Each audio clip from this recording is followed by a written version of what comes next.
जी नमस्कार। स्वागत है दोस्तों आपके अपने यूट्यूब चैनल हिंदी परीक्षा पर। तो आज की इस वीडियो में हम लोग बात करने वाले हैं महाभारत कथा की, जो कि कक्षा 7वीं के चैप्टर की है, जो बुक है ध्रुवा, ठीक है, उसके है महाभारत कथा। तो देरी ना करते हुए हम लोग आगे बढ़ते हैं और समझते हैं महाभारत कथा में आगे क्या हुआ है। महाभारत की कथा महर्षि पराशर के कीर्तिमान पुत्र वेद व्यास की देन है।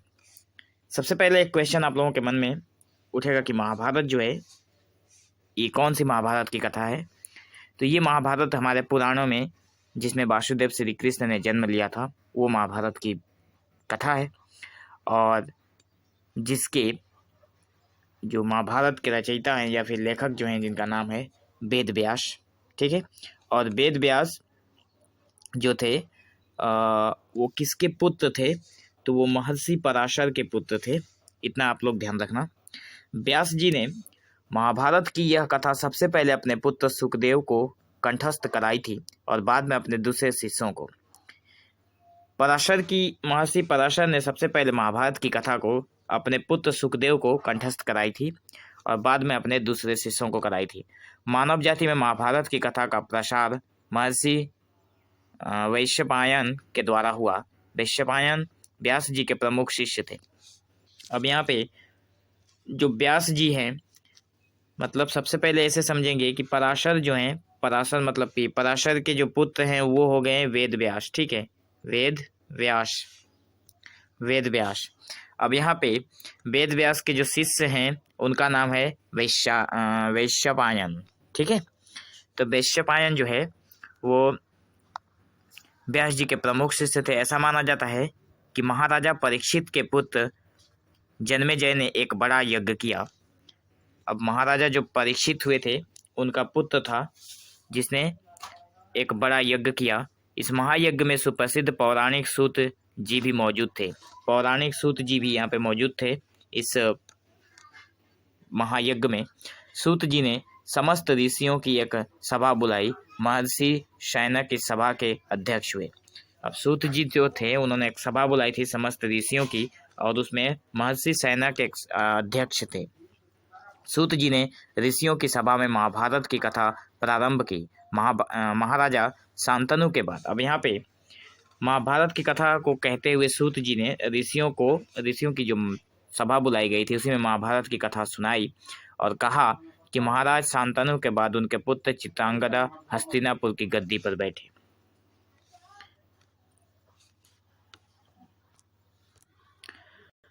अब यहाँ पर जो चित्रांगदा है, ठीक है, चित्रांगद हस्तिनापुर की गद्दी पर जब बैठे, उनकी अकाल मृत्यु हो जाने पर उनके भाई विचित्रवीर्य राजा हुए। अब चित्रांगद जो महाराजा शांतनु जो है उनके दो पुत्र थे, एक गंगा और एक सत्यवती के गर्भ से जन्मे थे। नीचे है, मैं आप लोगों को दिखा देता हूँ। यहाँ पे ये देखो आप लोग, ठीक है। सबसे पहले शांतनु जो हैं उनकी दो रानियां थी। महाराजा शांतनु जो थे उनकी दो रानियां थी। दो रानियों में से एक थी गंगा और दूसरी थी सत्यवती। गंगा के जो पुत्र हुए उनका नाम है देवव्रत और सत्यवती के जो पुत्र हैं हुए चित्रांगद और विचित्रवीर्य। यहाँ यही बातें वहाँ पे लिखी गई है, ठीक है। तो सत्यवती के दो पुत्र हुए थे। शांतनु की पत्नी थी सत्यवती और सत्यवती के दो पुत्र हुए थे।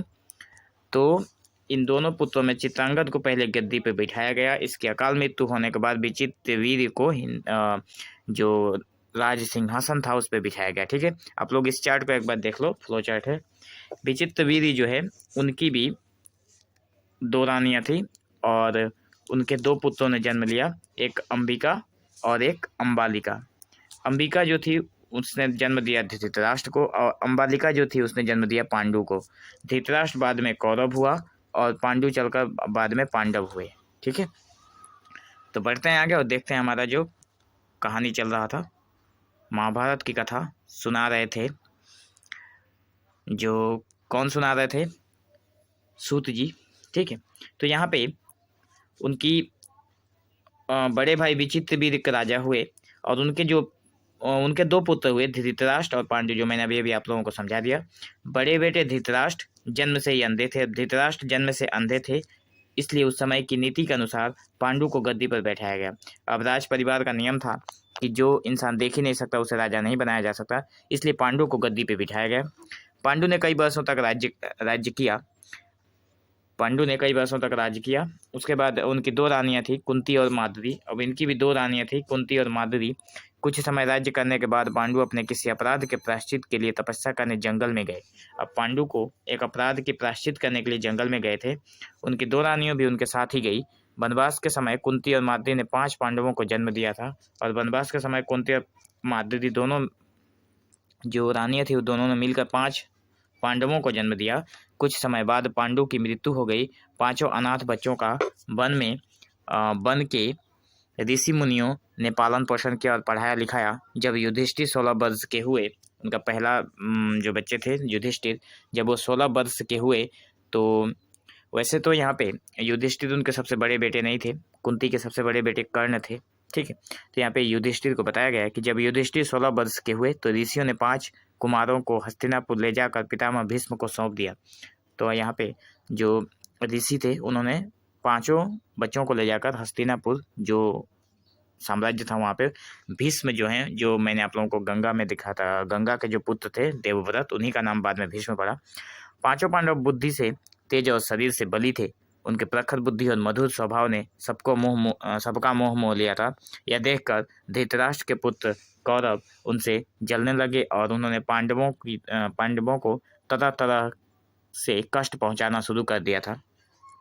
दिन पर दिन कौरवों और पांडवों के बीच वैर भाव बढ़ता गया। अंत में पितामह भीष्म ने दोनों को किसी तरह समझाया और उनके बीच संधि कराई। अंत में पितामह भीष्म ने उनको समझाया था। भीष्म के आदेश अनुसार कुरु राज्य के 2 हिस्से किए गए।